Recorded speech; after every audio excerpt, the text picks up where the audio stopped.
Hey guys, I want to talk to you about one of my favorite chapters in this math course, which is rational equations and problem solving. I like to call this chapter work problems because it's all about how long it would take for two people to complete a task if they work together. So let me just tell you that right away the formula is kind of intuitive. It's not you shouldn't really think of it even as a formula yet. Maybe just think of it as the way that the formula works. The idea is that if I knew how long it took person one to complete a task, then I would know the amount that they've done in, say, an hour or a minute or whatever the unit of time is. And same thing for person two. If I knew how long it would take them to complete a task, then I would know the amount done by that person in that unit of time. And if I add those two amounts together, that would give me the amount that they've done together. So if I add the amount person one does plus the amount person two does, then that's the amount that they've done together, depending on the unit of time. So if I know that T1 is the amount of time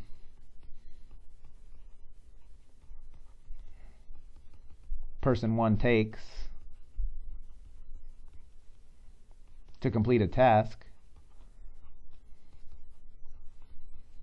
say he takes 3 hours to complete a task, then 1 over T1 is the amount he's done in a unit of time, say amount done in an hour.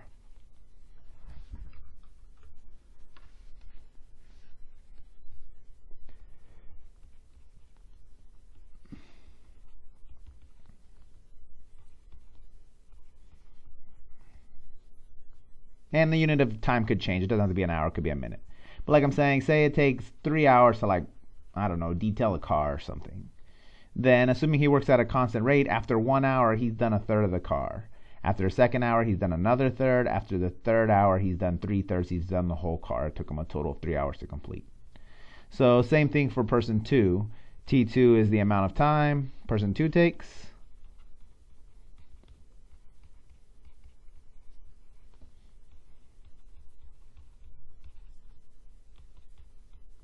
To complete a task.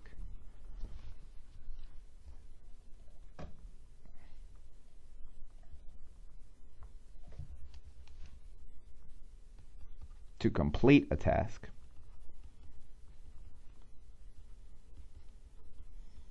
And T2 is the amount of time person 2 takes to complete the task. So then 1 over T2 is the amount he's done in an hour.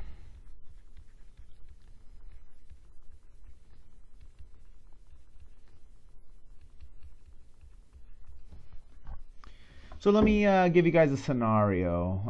Let me actually just pull up maybe the problem for today's pre-problem of the day.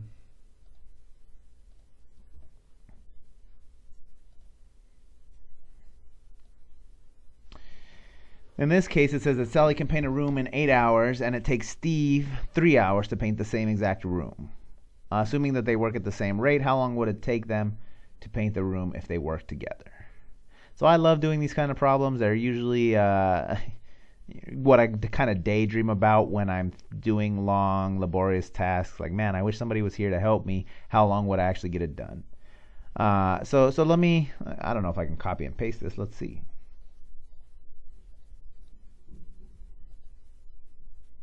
Nope, didn't work. All right, so let me just maybe write the cliff notes.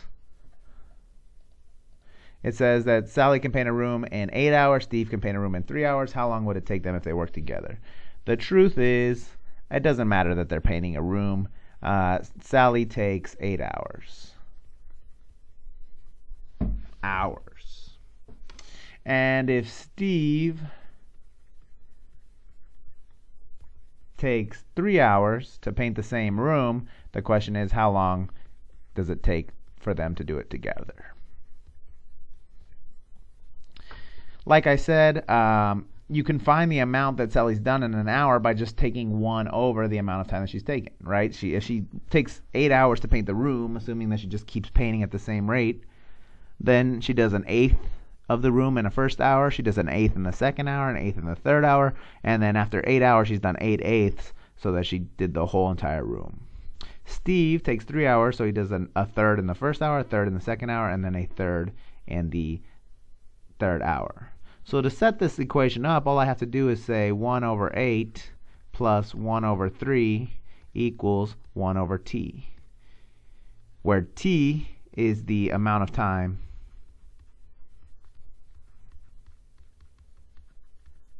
it takes to complete the task together.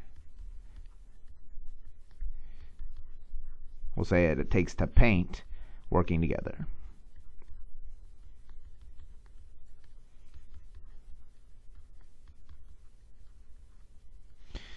So if I have 1 over 8 plus 1 over 3 equal to 1 over t, I have 1 over 8 being the amount of work that Sally's done in the first hour. She's painted an eighth of the room, while Steve has painted a third of the room. And I don't know how long it takes them to work together, but I can write it as 1 over t because that's the amount that I'm trying to find. There's two ways to go about this. Most people can work with the fractions. I would just prefer to fraction bust, right? If I have 1/8 plus 1/3 equal to 1 over t, I can just multiply everybody by 24t. Oops. Because if I multiply by 24t, that will cancel out all three fractions. I'm multiplying by 24t to the numerators, so that on the left, 8 goes into 24 3 times, leaving me with 3t. 3 goes into 24 8 times, leaving me with 8t. And then the t's cancel out on the right to just leave me with 24. So really the equation that I'm trying to solve is 11t equals 24. But then if I just divide by 11, I get t is 24 and 11, 24 over 11 hours, which is what, 2 and 2/11 hours. Now I might usually leave my answer as an improper fraction, but it is nice to change it to a mixed number, at least so that I can judge whether or not it makes sense. See, a lot of people think, oh, the answer should be somewhere in the middle of Sally's and Steve's time. Like if I had to ask you to guess, a lot of people might say, oh, it's going to take them 5 hours if they didn't actually think about the question.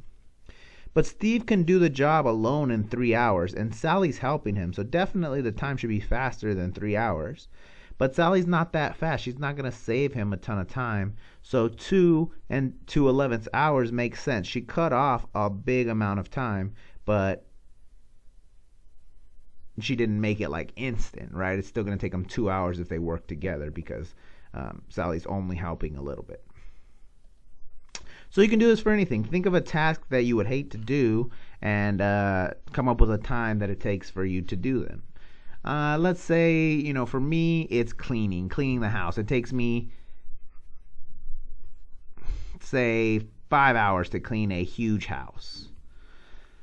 But, working with somebody, let's say working with one of my brothers, or let's say actually that it takes my brother, 3 hours. He's young. He likes to throw things into corners and things like that. It may not be as great of a cleaning job, but let's say we assume we do the same job in different amount of time. I'm slower. I get distracted. It takes me 5 hours to complete the task. It takes him 3 hours to complete the task. Then the part that I've done in an hour is 1/5. The part that he's done in an hour is 1/3. I don't know the amount of time it takes together, so I can write it as 1 over t. Again, if you fraction bust, you just multiply everybody by 15t, multiply by 15t, multiply by 15t in the numerators, so that 3t plus 5t equals 15, or 8t equals 15, so that t equals 15 over 8. After you fraction bust, solving it should be a breeze. 5 goes into 15 3 times, leaving me with 3t. 3 goes into 15 5 times, leaving me with 5t. And then the t's cross cancel to just give me 15. So now it's a linear equation in one variable that you can solve. I can leave my answer like this. I can say 15 over 8 hours, or it's 1 in 7/8 hours. So this is a perfect example of what I used to love doing all the time. Like, I know it's going to take me 5 hours to clean this house. And if I can get my brother to help me, then I'm going to save 3 hours almost off of my time. He takes 3 hours. It's going to save me a little bit more than 3 hours because I'm working with him. But the idea is that now I can maybe convince him to help me out. I'll say, hey, I'll do those dishes for you if you help me pick up all the things around the house or whatever. That way I save 3 hours and I spend, a little bit extra time doing a simpler task that's not going to take me as long. I can bargain using the math that I have got. And so I really do love these problems. Anytime I'm doing a task that requires it, even if I'm alone and I don't have anybody to help me, I like to daydream and say, oh, I would, be done already. I would take this amount of time.